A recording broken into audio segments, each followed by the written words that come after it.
عاملين ايه؟ كويسين كلكم؟ الحمد لله. والله الواحد ما عارف يرجع سليم من بعد موضوع الاسود. والله حاولت ارجع زي الاول، بس في شرخ بعيد عنكم تعبني نفسيا. المهم، جات لي النهارده هديه حلوه قوي قوي قوي قوي وانا فرحانه بصراحه. هقول لكم ليه، تعالى اقول لكم ليه. بس الاول نشوفها. معلش عشان انا اولا اها شوفها بقى.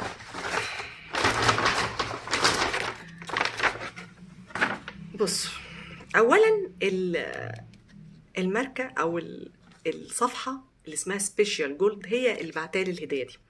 سبيشال جولد بصراحه هو يعني فيها شباب صغيرين بس اذكياء جدا، وانا بحب الشباب الصغير في الفكر لان هم فكرهم متطور جدا. والحمد لله الحمد لله ان انا في جيل طالع على ايدي، عاطفيا مرتبط بالحضاره المصريه القديمه ومبدعين. تفتكروا عملوا لي ايه؟ تعال اقول لكم. مش هوريكم الورقه دي عشان لو شفتوها تعرفوا. نفتح الاسوره، ناس فخمه بصراحه. سبيشال جولد.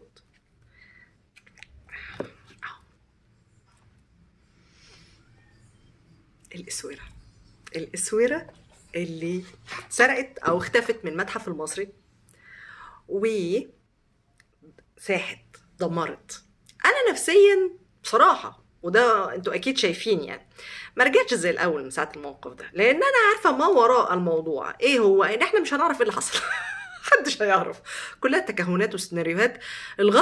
الغرض منها حرق دمنا فقط. حرق دمنا فقط لانها مش هترجع. فانا كنت كتبت على الصفحه عندي بوست، طلبت من الناس اللي بتعمل اكسسوارات ان هم يعملوا نسخه من نفس الاسوره علشان كلنا نلبسها، علشان نعرف ان تراثنا المصري غالي علينا، وانه يعني كان مظلوم. يعني ان الاسوره دي ما حدش يعرف عنها حاجه وما حدش يعرف انها قديمه، دي كانت مظلومه. المهم، فقلت يا جماعه لو حد يقدر يعمل لنا من الاسوره دي عشان كلنا نلبسها، عشان نتذكر هذا الحدث، عشان ان شاء الله هيحصل تغير في التاريخ المتحفي عندنا هنا في مصر بسبب الاسوره دي. المهم استاذ جميل جدا تواصل معايا في ساعتها قال لي انا هعمل لك الاسوره وهعملها لك يعني بكره. قلت له ماشي انا معاك، وما طلبتش منه اي حاجه تاني لان انا كنت في موقف لا احسد عليه بصراحه.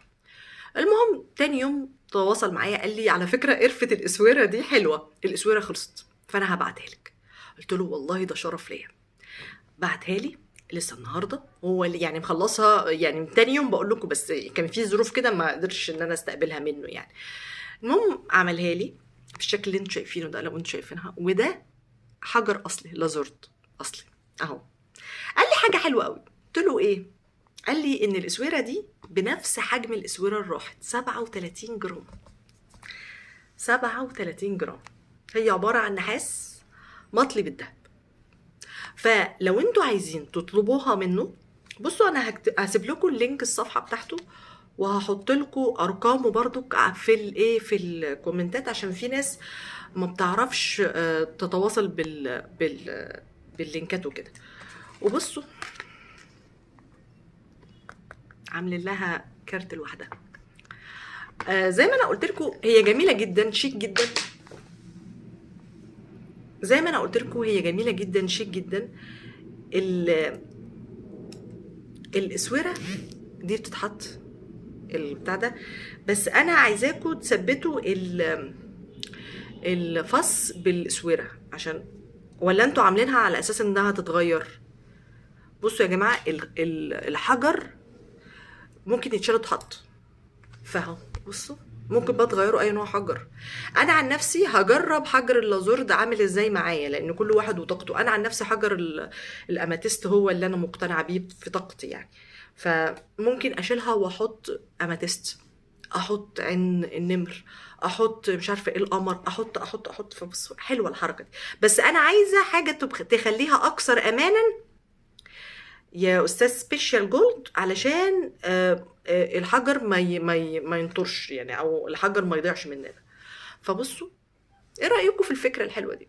على فكره ممكن بقى الاستاذ سبيشال جولد او صفحه سبيشال جولد تعمل لنا ايه بقى، تعمل لنا واحده اكبر شويه للمعصم من فوق، للناس اللي هي مش محجبه تلبسها. هتقولي لي ليه بيلبسوها هنا؟ بصوا يا جماعه، المصري القديم كان مؤمن ان اي مفصل لازم يبقى ليه ماسك. اي مفصل، يعني هنا مفصل وراه حاجه تمسك، هنا مفصل وراه حاجه تمسك، هنا مفصل كده. الرجل المفصل القدم لازم حاجه تبقى وراه على طول. هتقولوا لي ليه؟ هقول لك لان اكتشفت ان انت لما بتيجي تلعب رياضه، لما بتلبس المعصم بتمنع ايدك من انها تلتوي، بتمنع ايدك من انها تلتوي. فانا اقسم بالله انا فرحانه جدا جدا جدا بالصفحه دي، انها عملت الفكره اللي انا جبتها من دماغي، وفي نفس الوقت حطوا التاتش العاطفي بتاعي، انها خلوها بنفس الوزن وحطوها بنفس الفكره ان انت ممكن تغير الحجر براحتك على حسب ما انت عاوز، على حسب ما انت عاوز. فانا فرحانه قوي قوي قوي قوي قوي، وكمان عشان خاطر عيد ميلادي من 30/9 فانا حسيت انها هديه. هديه عيد ميلادي. فانا بشكركم قوي قوي قوي، ويا رب يا رب يا رب يا رب تبقوا ماركه عالميه. بس اتمنى ان انتوا يا جماعه تشجعوا الناس دي، لان هم 3 طلبه في الثانويه العامه، انتوا متخيلين؟ طلبه صغيرين يعني، وده جمالهم لان هم هيقدروا يبتكروا حاجات تناسب المجتمع.